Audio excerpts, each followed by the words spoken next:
নমস্কার, আজকের কিছু গুরুত্বপূর্ণ তাজা খবর জানিয়ে উত্তেজনা ছড়িয়ে পড়েছে গোটা বাংলা জুড়ে। প্রধান সংবাদগুলি জানার আগে শুরুতে দেখে নিন আজকের হেডলাইন্স। সাত সকালে দ্বিতীয় হুগলি ব্রিজে যাত্রীবাহী বাসে দাউ দাউ করে আগুন, কলকাতা হাওড়া রোডে তীব্র যানজট। ব্যারাকপুরের ভয়ানক আগুনে পুড়ে ছাই দুই কারখানা, কয়েক কোটি টাকা ক্ষতির আশঙ্কা। রড ঢুকিয়ে দেব, হাসপাতালে দাঁড়িয়ে ডাক্তারকে ধর্ষণের হুমকি, এখনো শিউরে উঠছেন তিনি। মির্জাফর, গর্বের বাংলাকে প্রায় ধ্বংস, মমতাকে এইভাবে আক্রমণ জানালেন কে? 21-এর ভুল 26-এ আর নয়, মমতাকে ব্যক্তিগত আক্রমণের সতর্ক বিজেপি। কালীপুজোর আগে বীরভূমে বড় চমক, তৃণমূলের সাংগঠনিক রদবদলে কোন কোন শহরের সভাপতি বদল হলো? মুম্বাইয়ের পুরো ভোটেও একা লড়বে হাত শিবির, চ্যালেঞ্জ করবেন না, কংগ্রেস নেতাকে উড়িয়ে দিল উদ্ভব সিংবির। প্রাথমিক শিক্ষক নিয়োগে সবুজ সংকেত, স্থগিতাদেশের মামলা খারিজ করল হাইকোর্ট, তবে জারি হলো নতুন নির্দেশ। 21তম কিস্তির আগে বিপদে 31 লক্ষ কৃষক, এই তিনটি শর্ত না মানলে তালিকা থেকে বাদ যাবে না।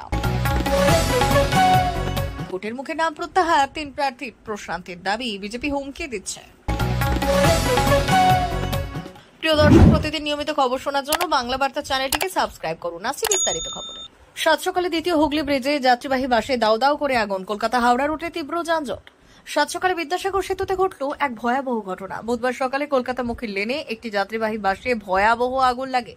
দ্রুত সেই আগুন গোটা বাসে ছড়িয়ে পড়ায় দাউ দাউ করে জ্বলতে থাকে বাসটি। এই ঘটনায় কেউ হতাহতের কোনো খবর মেলেনি, তবে এমন ঘটনা ঘটায় হাওড়া থেকে কলকাতা রুটে যান চলাচল সম্পূর্ণ ব্যাহত হয়েছে। দমকলের 2টি ইঞ্জিন যায় ঘটনাস্থলে। প্রায় 35 মিনিটের প্রচেষ্টায় আগুন নিয়ন্ত্রণে আসে। প্রাথমিক তদন্তের পর দমকল কর্মীদের অনুমান, বাসটিতে ইলেকট্রিক্যাল শর্ট সার্কিট থেকে এই আগুন লাগার ঘটনা ঘটেছে। ব্যারাকপুরে ভয়ানক আগুনে পুড়ে ছাই 2 কারখানা, কয়েক কোটি টাকা ক্ষতির আশঙ্কা। মঙ্গলবার ভোর রাতে ব্যারাকপুর মোহনপুরের ইন্ডাস্ট্রিয়াল পার্কে ভয়ানক আগুন লাগে। লিলিহান শিখায় ভস্মীভূত কেমিক্যাল ফ্যাক্টরি ও লাগোয়া গেঞ্জি কারখানা, কয়েক কোটি টাকার সামগ্রীর ক্ষতি হয়েছে প্রাথমিক অনুমান। আগুন নিয়ন্ত্রণে ঘটনাস্থলে আসে দমকলের 20টি ইঞ্জিন। দুপুরের মধ্যে আগুন নিয়ন্ত্রণে এলেও সন্ধ্যের পরে আগুন ছিল।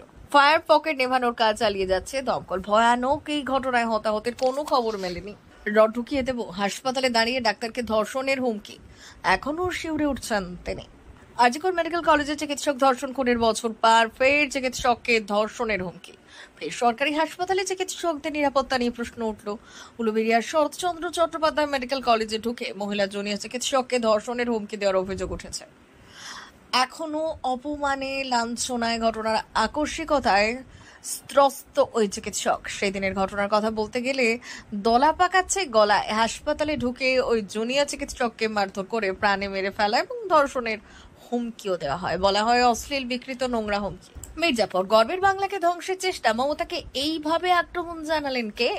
আসন্ন পশ্চিমবঙ্গ বিধানসভা নির্বাচনের আগে মুখ্যমন্ত্রী মমতা বন্দ্যোপাধ্যায়ের বিরুদ্ধে রীতিমতো তোপ দেগে ত্রিপুরার প্রাক্তন মুখ্যমন্ত্রী, লোকসভার সাংসদ এবং সম্প্রতি বাংলা ভোটের প্রচারের দায়িত্বপ্রাপ্ত বিপ্লব কুমার দেব এক ভাষণে বক্তব্য রাখতে গিয়ে বললেন, গর্বের বাংলাকে প্রায় ধ্বংস করে দিয়েছেন রাজ্যের বর্তমান সরকার। আগরতলার পার্শ্ববর্তী ইন্দ্রনগর এলাকায় গতকাল সন্ধ্যায় একটি কালী পুজোর অনুষ্ঠানে যোগ দিতে গিয়ে ত্রিপুরার প্রাক্তন মুখ্যমন্ত্রী বিপ্লব কুমার দেব বলেছেন, দানব এবং মির্জাফরে পরিণত হয়েছে বাংলার মুখ্যমন্ত্রী। তোলপাড় রাজ্য, কর্তব্যরত মহিলা চিকিৎসককে ধর্ষণের হুমকি, হাসপাতালে কে গ্রেপ্তার জানেন? নাম উল্লেখ না করে ইঙ্গিতে 1757 পলাশী যুদ্ধে বাংলার শেষ স্বাধীন নবাব সিরাজউদ্দৌলার সঙ্গে বিশ্বাসঘাতকতা করা মির্জাফরের সঙ্গে মুখ্যমন্ত্রী মমতা বন্দ্যোপাধ্যায় তুলনা করে বিপ্লব কুমার দেব বলেছেন, বাংলার মানুষের সঙ্গে বিশ্বাসঘাতকতা করেছেন বাংলার মুখ্যমন্ত্রী। তিনি আরো বললেন, মুসলমান সম্প্রদায়ের কেউ যেমন আর নিজেদের সন্তানের নাম মির্জাফর রাখতে চায় না, তেমনি তিনিও একই কাজ করেছেন। এখন কেউই নিজেদের কন্যার নাম তার নামে রাখতে চান না। সম্প্রতি পশ্চিমবঙ্গের পরপর 3 জন শীর্ষ বিজেপি নেতৃত্বের ওপর হিংসাত্মক আক্রমণের ঘটনা ঘটে। আর এদের মধ্যে রয়েছেন বিজেপি সাংসদ খগেন মুর্মু, বিধায়ক শঙ্কর ঘোষ এবং দার্জিলিং এর সাংসদ রাজু বিস্তা। আর এই ঘটনাগুলোর কথা উল্লেখ করে বিপ্লব দেব বললেন, পশ্চিমবঙ্গে এখন মানুষের কাছে প্রাণের মূল্য অর্থহীন হয়ে গেছে। 21-এর ভুল 26-এ আর নয়, মমতাকে ব্যক্তিগত আক্রমণের সতর্ক বিজেপি। ভুল থেকে শিক্ষা নিয়ে এগোতে চায় বিজেপি। 26-এর ভোটের রাজনৈতিক প্রচারে মুখ্যমন্ত্রী মমতা বন্দ্যোপাধ্যায়ের বিরুদ্ধে ব্যক্তিগত আক্রমণের সতর্ক থাকতে চাইছে গেরুয়া শিবির। 21 বিধানসভা নির্বাচনে তৃণমূলকে নিশানা করতে গিয়ে বাংলার মহিলা মুখ্যমন্ত্রীর বিরুদ্ধে লাগাম ছাড়া আক্রমণ করেছিলেন বিজেপি নেতারা, যা ভালোভাবে নেয়নি বাংলার মানুষ। ভোট বাক্সেই জবাব পেয়েছিল বিজেপি। তাই পুরনো অভিজ্ঞতাকে মনে রাখতে চাইছে পদ্ম। আগামী 26 নির্বাচনে তৃণমূলকে রাজনৈতিকভাবে আক্রমণ জানাতে গিয়ে বাংলার মুখ্যমন্ত্রী সম্পর্কে ব্যক্তি আক্রমণ আর নয়া। আর এই বিষয়ে দলের নেতাদের শীর্ষস্তর থেকে সতর্ক থাকতে বলা হয়েছে। গেরুয়া সূত্রে এমনই খবর, বাঙালি নির্যাতন ইস্যু থেকে শুরু করে বিজেপির শাসিত রাজ্যে একাধিক ঘটনা নেতিবাচক আজ বাংলায় পড়েছে। ফলে নির্বাচনী প্রচার করতে গিয়ে এসব বিষয়ে পাল্টা জবাব কি দেওয়া হবে তা নিয়ে দলের নেতাদের মধ্যে দ্বন্দ্ব রয়েছে। তাই দলের প্রচারে নির্দিষ্ট ইস্যু ভিত্তিক এগোনোর জন্যই শীর্ষ নেতৃত্বের তরফে বলে দেওয়া হয়েছে সূত্রের খবর। কালীপুজোর আগে বীরভূমে বড় চমক, তৃণমূলের সাংগঠনিক রদবদলে কোন কোন শহরে সভাপতি বদল হলো? কালীপুজোর আগেই বীরভূম জেলা তৃণমূলে বড় সাংগঠনিক রদবদল ঘোষণা করা হয়েছে। রামপুরহাট ও বোলপুর শহর সভাপতি পদে আনা হয়েছে নতুন মুখ। রামপুরহাটে সৈয়দ সিরাজ জিম্মির বদলে এলেন অর্ণব গঙ্গোপাধ্যায় এবং বোলপুরের সুকান্ত হাজরার জায়গায় দায়িত্ব পেলেন সুব্রত হাজরা। তবে জল্পনার অবসান ঘটিয়ে সিউড়ি 2 নম্বর ব্লকের সভাপতি পদে বহাল রইলেন নুরুল ইসলামে। মুম্বাইয়ের পুরো ভোটেও একা লড়বে হাত শিবির, চ্যালেঞ্জ করবেন না কংগ্রেস নেতাকে উড়িয়ে দিল উদ্ভব শিবির। বিহারের পর মুম্বাই, ইতিমধ্যে দেখা গিয়েছে আসন্ন নির্বাচনে বিহারে 12টি আসনে ইন্ডিয়া জোটের দলগুলি একে অপরের বিরুদ্ধে লড়তে চলেছে। এর মধ্যে মহারাষ্ট্রের পুরো ভোটেও একা লড়ার সিদ্ধান্ত নিচ্ছে কংগ্রেস, এমনই দাবি বর্ষিয়ান কংগ্রেস নেতা ভাই জগতাপের। আর তারপরে শিবসেনার উদ্ভব শিবিরের খোঁচা কং নেতাকে। ভাই জগতাপ দাবি করছেন রাজ ঠাকুরের দলের সঙ্গে কোনো জোট করছে না কংগ্রেস। এমনকি মুম্বাই পুরো ভোটে উদ্ভবের শিবিরের সঙ্গেও আসন্ন বন্টনের পথে যাবে না তারা। মহারাষ্ট্রের নতুন কংগ্রেস সভাপতি রমেশ চেন্নিথালা নবগঠিত কমিটিতে নাকি তা আলোচিতও হয়েছে, যদিও কংগ্রেস এখনো কোনো ঘোষণা করেনি। উদ্ধব ঠাকরের দল কিন্তু ইতিমধ্যেই খোঁচা দিয়েছে। শিবসেনার উদ্ভব শিবিরের নেতা আনন্দ দুবে বলছেন জোটের ব্যাপারে সিদ্ধান্ত নেবেন সিনিয়র কংগ্রেস নেতা রাহুল গান্ধী, মল্লিকার্জুন খার্গে এবং শিবসেনার উদ্ধব ঠাকরেরা। তবে আমাদের চ্যালেঞ্জ করতে যাবেন না। আমরা শিবসেনা এবং গত নির্বাচনে আমরা একাই প্রতিদ্বন্দ্বিতা করে বিজেপিকে হারিয়ে দিয়েছি। আমরা জোট শরিকদেরও সম্মান করি, কিন্তু একা নির্বাচনে লড়তেও সম্পূর্ণ প্রস্তুত। প্রাথমিক শিক্ষক নিয়োগে সবুজ সংকেত, স্থগিতাদেশের মামলা খারিজ করল হাইকোর্ট। তবে জারি হলো নতুন নির্দেশ। পশ্চিমবঙ্গের প্রাথমিক শিক্ষক নিয়োগ প্রক্রিয়া নিয়ে একটি গুরুত্বপূর্ণ রায় দিল কলকাতা হাইকোর্ট। 2025 সালের নতুন নিয়োগ প্রক্রিয়ার ওপর স্থগিতাদেশ চেয়ে করা একটি মামলা সরাসরি খারিজ করে দিয়েছেন বিচারপতি। এই রায়ের ফলে প্রাথমিক শিক্ষা পর্ষদের নতুন নিয়োগ প্রক্রিয়া শুরু করতে আর কোনো আইনি বাধা রইল না। তবে মামলাকারীদের জন্য কিছু গুরুত্বপূর্ণ নির্দেশ দিয়েছে আদালত। প্রাথমিক শিক্ষা পর্ষদ 2025 সালে অ্যাসিস্ট্যান্ট টিচার নিয়োগের জন্য বিজ্ঞপ্তি প্রকাশ করেছিল। বিজ্ঞপ্তিতে বলা হয়েছিল যে পূর্বে টেট উত্তীর্ণ প্রার্থীরা এই নিয়োগে অংশ নিতে পারবেন। আর এই পরিস্থিতিতে 2017 এবং 2022 সালে টেট পরীক্ষায় কয়েক নম্বরের জন্য অনুত্তীর্ণ এবং প্রশ্নভুল মামলার সঙ্গে যুক্ত বেশ কিছু চাকরি প্রার্থী হাইকোর্টের দ্বারস্থ হন।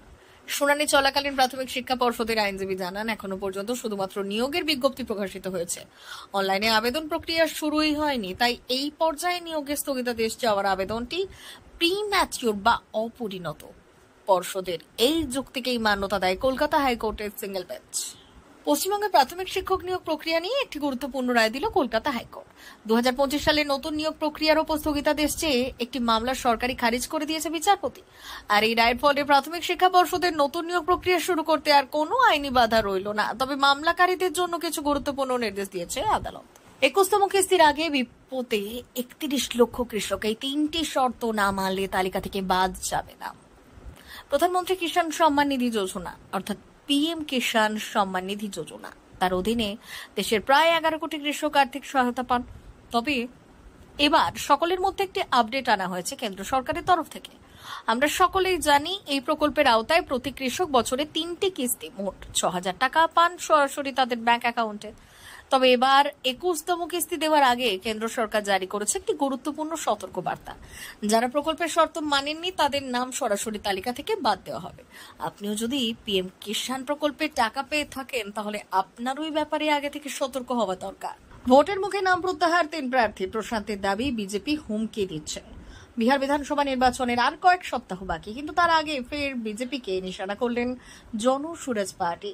প্রতিষ্ঠাতা প্রশান্ত কিশোর আর তার অভিযোগ দলীয় প্রার্থীদের ভয় দেখিয়ে মনোনয়ন তুলিয়ে নিয়েছে গেরুয়া শিবির। নির্বাচনের মুখে প্রশান্ত কিশোরের দলের 3 প্রার্থী নিজেদের নাম প্রত্যাহার করে নিয়েছেন।